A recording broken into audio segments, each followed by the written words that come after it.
Некоторые виды техники и оборудования, которые сегодня предлагаются со стороны Китайской Народной Республики, она поступает впервые.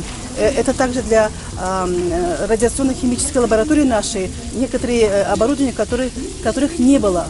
И она поможет улучшить работу в сфере замеров по радиации, а также обнаружения частиц, которые находятся в воде.